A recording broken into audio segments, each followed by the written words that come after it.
Jula Touch Production. When you Mazubaba Jula Touch Capricorn Destiny Records. is so Yes, boss. Inga kareta za kunange skandirwadza ndotsvaga mare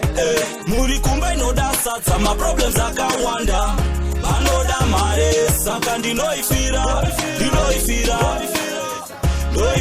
mare ini ndinoifira mare anfaro kugara netsvina namwaina umbondipfitsa chero mwari ari kudenga ukamubvunza noziva ndoipindira nemumugodi cause kugara isipa ndezvigoni chiona landlord ari kujamuka rendi uda kubhadharwa masoks angu apoka ende bhutsi dzangu dzasakara ndikasaibata nhasi mumwe anoparara mheno achazoenda kuporisi kunomangara handingagare dhaza kunange zvikandirwadza ndotsvaga mare muri kumba inoda sadza maproblems akawanda vanoda mare saka ndinoifira mare ini ndinoifira mare zviri pachena kunge driver wetractor kuti mupenyu ndinofanira kushanda laifi inoda chekubata kana mhuri yacho inoda uchishanda andimomira kakutsvaga kesh andimomira kakutsvaga ndai andimomira kakutsvaga kesh andimomira kakutsvaga ndai no ndingagare dhaza kunange zvikandirwadza ndotsvaga mare muri kumba inoda sadza maproblems akawanda vanoda mare saka ndinoifira mare ini ndinoifira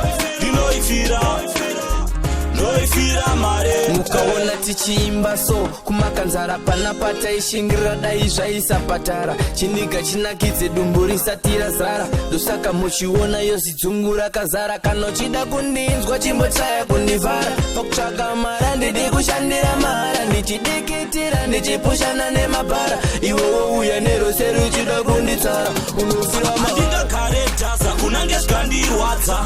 ndotsvaga mare muri kumba inoda sadza maproblems akawanda vanoda mare saka ndinoifira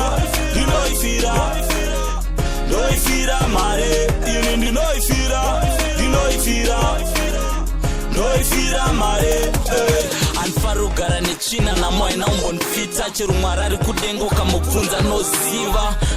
ndoipindira nemumugodi cause kugara isipa ndezvigoni chiona landlord ari kujamuka rendi uda kubhadharwa masoks angu apoka ende bhutsi dzangu dzasakara ndikasaibata nhasi mumwe anoparara mheno achazoenda kuporisi kunomangara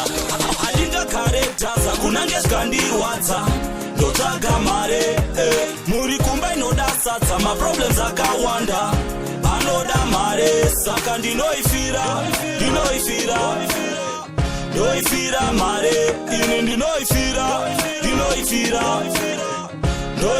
mare handingagare dhaza kunange zvikandirwadza ndotsvaga mare